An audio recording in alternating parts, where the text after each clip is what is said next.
across the pavement, hoping it'll cave in and swallow me whole. Wonder why my mind keeps on spinning. This isn't how living to me was told.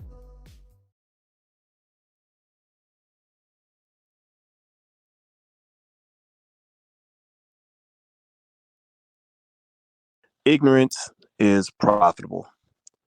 When you talk about the Black community, Black ignorance is a multi-billion dollar industry, probably a multi-trillion dollar industry right now. People make a ton of money by keeping you blind, deaf, dumb, and crazy.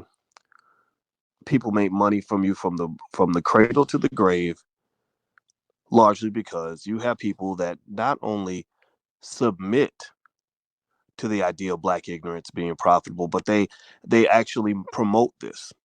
They promote this.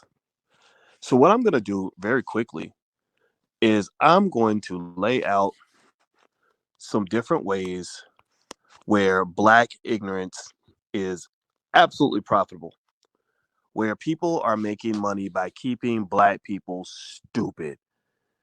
Doesn't mean that you are stupid. I'm not saying that. It doesn't mean that you're meant to be stupid.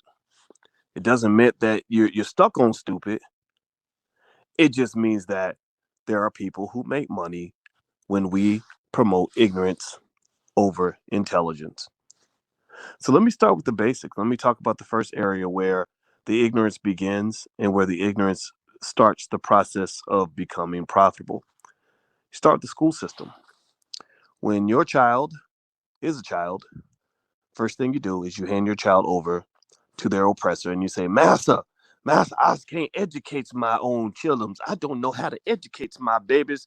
So Master, I need you to educate my babies because I don't know what to do because I just stupid. And Master, you knows everything and you knows how to give my baby an opportunity. Master, please give my baby an opportunity. And then they say, okay, you know what? We feel bad for you people. So yes, we will give your child an opportunity. Just give us some money. So then they bring your child to school, right? And then you have these public schools. Does anybody have seen schools like this where they have a whole school full of Black people and they'll then have like all white teachers, all white administrators, all the books are written about white people and teaching them how wonderful white people are. And all the publishing companies that are making money selling books that are not even properly educating your child are literally made by white publishing companies that don't want to even do business with Black people. So in a way, it's kind of like a farm. It's like a farm where the farm is full of chickens, but ain't no chickens running the farm. Chickens don't run the chicken farm. Do you understand what I'm saying? See, Black people, you are the chicken. You are the commodity. And there's a plan. They always have a plan for you. See, if you don't have a plan for yourself, they always got a plan for you. So here's one of the plans: the prison industrial complex. If you compare the system of correction, somebody else made this meme. I didn't make it. If you compare the Department of Corrections with the public school system, you see that they're just alike. You see that the public school system, where they are sending out tens of thousands, probably over 100,000 Black kids every year who can't even read, write, or do math at grade level, they're preparing you for another system. They got to find something to do with y'all. See, the problem with slavery was that when slavery ended, they said, what are we going to do with all these Negroes? We need a system so that we can process all these Negroes. So they said, okay, well, here's what we do. We're going to make the school system just like the prison system. We're going to ride them to school on a big old bus, just like we do with prison inmates. They're going to sit and eat lunch at these big long tables, just like they do when they're prison inmates. And they're going to eat their lunch on a little tray, just like prison inmates. And they're going to follow the same rules, just like prison inmates. So there is a school to prison pipeline. We know this. And we also know that not only is it constraining for Black people, both physically and psychologically, but it is also heavily profitable for everybody else. You see, they want you in the system, but they don't want you running the system. And this is a consistent theme that you're going to notice when Dr. Claude Anderson, people like Dr. Anderson, talk about how Black people are a commodity. A commodity is not something that ever actually has real control. A commodity is something you use that allows you to make a bigger profit. So while you're getting miseducated in school, your kids are going to be introduced to a lot of individuals that promote ignorance on behalf of white people. Some of these are going to be come in the form of their favorite rappers. So there isn't just a school to prison pipeline. There's also a hip hop to prison pipeline. That's another pipeline where they pretty much, according to some people, this is a conspiracy theory, but I don't think it's out of question. It's a conspiracy theory, but we know conspiracies exist. Is this conspiracy theory the right one? I don't know, but we know, y'all know, there's no doubt that conspiracies have been used against black people. And one of the conspiracies is that hip hop music is designed to put black men in prison and to put them in the grave. There is a whole theory that there is a strand of hip hop that, just like the Delta variant, you call this the Delta variant of hip hop. Hip hop used to be healthy and good and positive, and you have people like KRS-One talking about you must learn, and you had X Clan and talking about, let's go back to Africa, and then you had people like Public Enemy saying fight the power, and they said, okay, we can't have black people fighting the power. We can't have we can't have black folks out here talking about you must learn. My God, that would be frightening. We can't have black people talking about let's go back to Africa.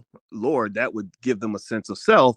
We don't need that, right? So we don't want the KRS ones out here talking to black people. That's not appropriate. That he's too radical. He's bad. He's a bad guy. We don't want this guy out here, but we want the rappers that are going to train your boys to go to prison. Well, why is that? Well, because, an educated Negro is not very profitable for white supremacy. But an incarcerated Negro, shit, you can make millions off that motherfucker. Shit, you can get paid if the brother keeps going back to prison, because y'all know what it is. Y'all know what happens in prison. They charging you for everything. They charge you for phone calls. The lawyers are making money. The court's making money. I knew cops who used to say that when guys got arrested, they were happy about it because they would make money every time they went to court. So every time they showed up in court, they would get paid for going to court. And so there was a system. See, this is the dark side of capitalism. Y'all know my PhD is in finance. That's what I am. I'm a finance professor, and I can tell you I know capitalism better than a man knows his ex-wife. And let me tell you, capitalism doesn't really care who it eats in order to make money. And American capitalism conveniently loves to eat black people, particularly the black male, because you're solving two problems at once. You're making your money and you're getting rid of a rodent.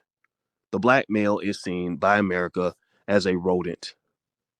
Well, the only exceptions maybe if he's out here pursuing their agenda, right? If he's out here, wearing dresses like Lil Nas X, pretending to be pregnant and all this other sweet little feminine stuff. Yeah, I don't know if y'all know this. I don't know if y'all know that Atlanta actually named, they actually made October 20th Lil Nas X Day.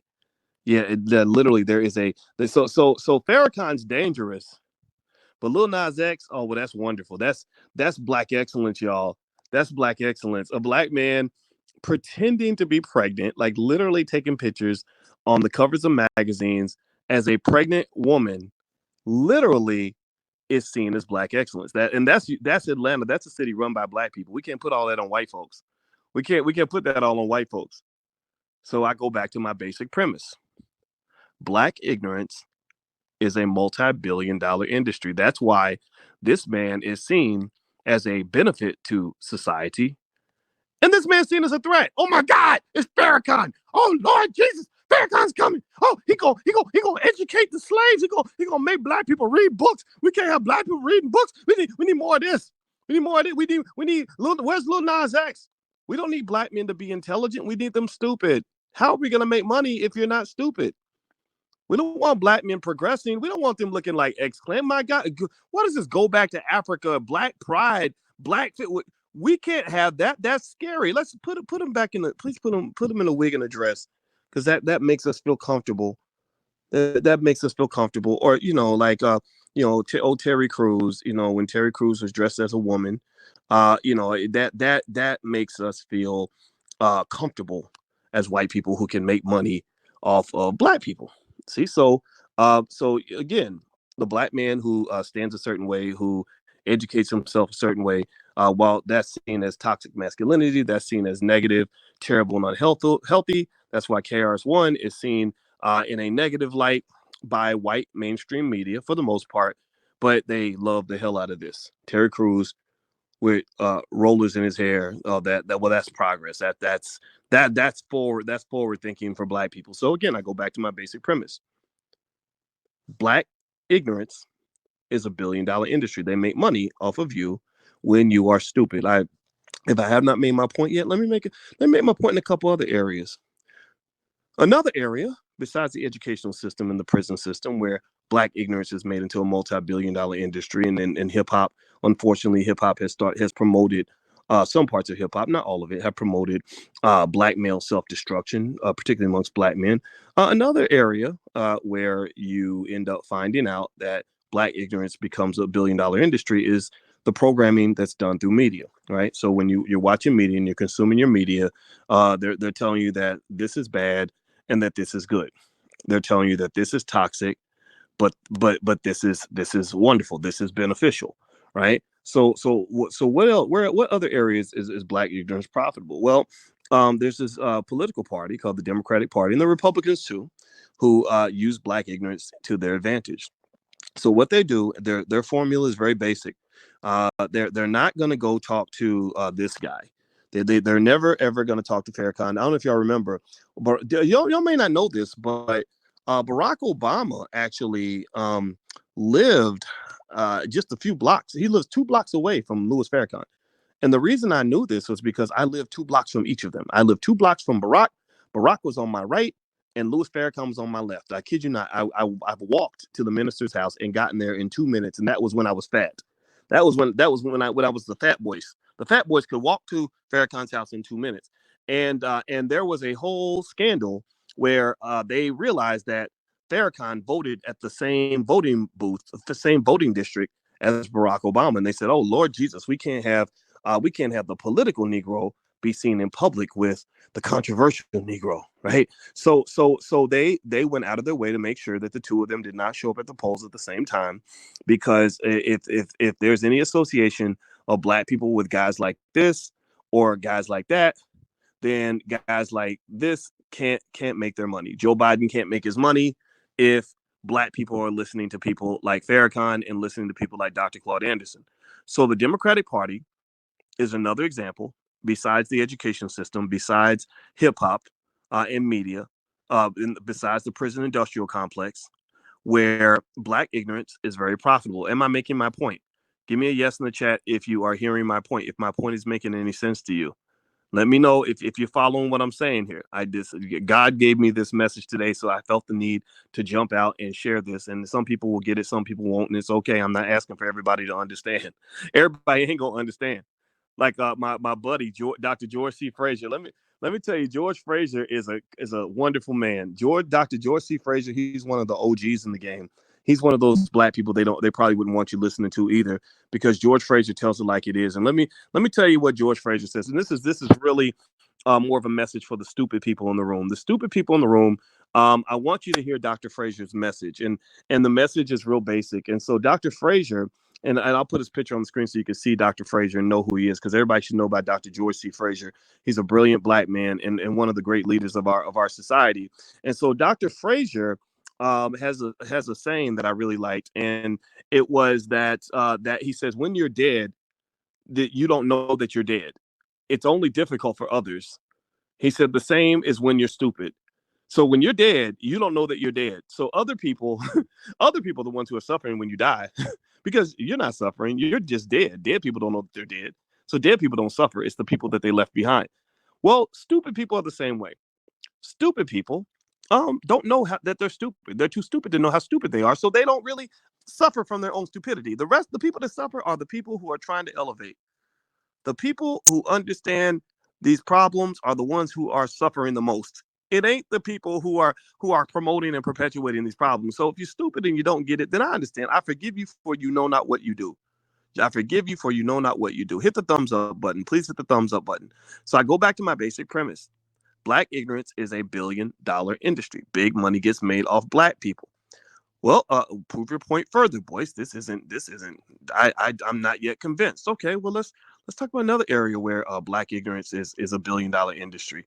Let's look at stuff like this, right? You remember when you had Negroes on TV dancing over Popeye's chicken? Like, I can't wait, Lord Jesus, can't wait to get me the Popeye's chicken sandwich, and singing Negro spirituals and lining up around the block trying to get some greasy ass chicken. Well, Popeye's chicken made How much money did Popeye's Chicken make last year? I can't remember. It was several $billions. Yeah, so Popeye's Chicken revenues were were through the roof. I don't think there's a black business anywhere. I'm serious. I really don't think that there's a black business on the planet that made more than Popeye's Chicken. Seriously, I'm not kidding. I have to go check. I don't know. Y'all tell me. Y'all tell me. Popeye's Chicken, last year, mostly off of black people. Again, profiting from black ignorance. That's the premise. Popeye's Chicken in 2020 made $5.143 billion in sales. Can you name? Give me a yes or no. If you can name a single black-owned corporation anywhere that made $5.1 billion in sales. Can anybody name any black owned company? I don't think Wingstop is black owned. I don't think Wingstop makes the money of Popeye's Chicken, but I could be wrong. Let me just double check. Seriously, can anybody name any company that's owned by black people that made just as much money as Popeye's Chicken? And Popeye's ain't the only one. There's a lot of other places making money. Now here's the crazy rope-a-dope, right? So they use you up like economic holes because remember you're a commodity. A commodity is something you make money from. So here's how they use you as an economic hole. So what they do is they market the Popeye's chicken sandwich to you, right? They say, Lord Jesus, got you singing Negro hymns. Can't wait to get some Popeyes. Sing with me, y'all. And they got you in there singing over some damn chicken, right? And then you because the media it controls people's minds, right? The media breaks down the prefrontal cortex, which is responsible for critical thinking. Therefore, critical thinking skill is not very popular in some segments of our community. So you go because everybody else is doing it and you saw it on the internet, you go line up and there's a line around the block down the street with a bunch of obese, overweight, unhealthy people in line to get more greasy chicken that's going to make them die that much sooner. And then what they do is they say, oh my God, oh God, it's so terrible. But the Biden folks are identified. They're like, oh my God, it's so terrible. Black people are dying from the virus. They're the first ones to die from the virus. We got to help these people. And so then Biden gets with Big Pharma. Big Pharma makes big bank. They selling you pills and jabs. And next thing you know, they have black people advertised as the faces of the pills and the jabs. Do you follow what I'm saying? They create the problem and then they make themselves a hero for solving it. Right. So they start off selling you the chicken and then you get big. You start getting big and your cholesterol levels start rising. You start walking around feeling like a big bucket of Crisco. And then they say, oh, it'll be okay. Just go get this jab. That'll be another $100. Right. So so big pharma is able to make that money too. See they profit from you the same way that the Europeans chose to profit off Africa. When they stepped out there with Africa, they said, man, this big continent has so many resources.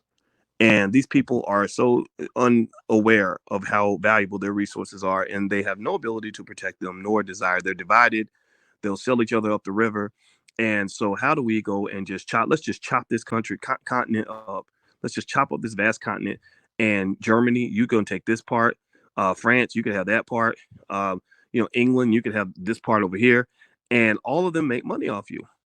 And so, effectively, we've pointed out a few points that support my basic premise of this conversation. The basic premise is that black ignorance is a billion-dollar industry.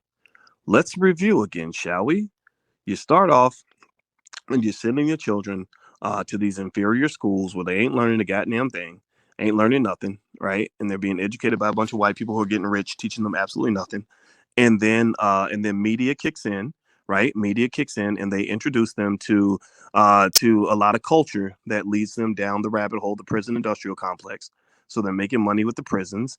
And then also in the marketing, they are marketing things to you like unhealthy food, which is going to make you obese and unhealthy. And then when you get unhealthy, they market to you jabs and pills that will solve the problem instead of talking to you about ways that you can actually be a healthy person. So maybe I'm a jerk for bringing this up. Maybe people are gonna get mad at me for bringing this up, and that's okay. I get that. I understand. I admit that I can be a little bit of an asshole sometimes, and that's all right. But I think that what we must do is for those of you in the room who can understand a fraction of what I'm saying, those of you who give a damn, I'm encouraging you to take note and take stock of all the reasons why black wealth is draining. I haven't even talked about the trillions of dollars that have been made from student loans, getting you to go sign up to go work for a white university, go to a white university and go $200,000 in debt, and then put yourself so deep in debt that you have to go work for a white person to pay the debt off. That's slavery. That's sharecropping, y'all. That's what it is. You might not see yourself as a sharecropper because you went to Brown University and got a degree in marketing, but but I'm telling you, it's the same thing because that was the game of sharecropping. Let's get them so deep in debt that they have to come and work for us and serve us for the rest of their life, and not so they can get ahead, not so they can build wealth, not so they can build some vast family empire, but so they can simply service the goddamn debt. How about that? How about that for a rope a dope for your ass? I mean, you got to give it up, right? You got to give it up. I mean, we walk around with degrees and MBAs and PhDs and BAs and BSs feeling special. I feels mighty good. I've got lots of education. I got the education too. I'm not making fun of you because I got more education than 99.9% of the people I'll ever meet in my life. But when you go back and look at the whole system, you realize that this system ain't your system. You get invited to dinner every Sunday, but you're not there to eat. You get invited to dinner every Sunday because you are the dinner. You are the meal. They serving you up like a piece of Popeye's chicken. And until we understand these systems, we will continue to make money for other people. Well, why is that? Well, because Black ignorance is a billion-dollar industry, whereas Black consciousness is not very profitable. So that's why they love a lot of this and they hate this. They love this, but they hate this. Because when we show up looking like that, or we show up listening to guys like this, or guys like this, then we become powerful and we become less profitable. So the reason that Black men who haven't done anything wrong and Black women who haven't done anything wrong, Francis Chris Wells and people like that, the reason that people who haven't done anything wrong get blackballed and treated like criminals is because they're simply not profitable. We can't make a profit off of a Negro that's woke. We can't make a profit off a chicken who's trying to run the chicken farm. You are supposed to be a commodity that makes money for other people, not an entity that makes money for yourself. So are you going to get sad about it and sit around and cry about it, or are you going to stand up and do something about it? It's really up to you. Right. And then you can answer the question and walk away. Don't go too deep again. Just a little bit at baby steps, a little bit at a time. Some of them will come along, some of them may not. Just be happy that you're doing what you're supposed to be doing and you're finding yourself. Mm-hmm. And then others will also see how you're moving and how you're living through this matrix. And then they will then begin to ask you questions. And some people will jump right on in with you, full blown. Some people will take time. Yeah. It's a gradual process, but like you said, you can't overdo it. Everybody's in their own game. Yeah. Exactly. You know, lead by example. Just lead by example. Yeah. If it's not for you, it's not for you. If it's, Right. Like, and you know them by their fruit. Yes. Yes. Right. Yeah. Right. It's like, did we miss that message? Like, you know people by their fruit, meaning their actions show you who they are. Exactly. So that whole I'm woke because you. So here it is. Let's go back. I was about to go full into that, which is, okay, you got the information. You got all this knowledge. Yeah. Neo, when he went, he got into the chair, he got the thing plugged into him, and he was sitting there for hours just downloading information, right? Yeah. Yep. And he said, and he told Morpheus, I know Kung Fu. Morpheus said what? Show me. Right. Right. Oh, right. you know. Mm-hmm. Show me. Exactly. Right. It's the action that proves it. So he went in that simulation again to show him he knew Kung Fu. And what did Morpheus do? He whipped his ass. Yep. Beat him down. He beat him down. He's training him the whole way. Yeah, you learn some information, but you can't apply it. Until you apply that information, it's not real. It's not in this realm. It doesn't exist. It just exists in your mind. Yes. Until you apply it. Absolutely. That happens to me all the time. People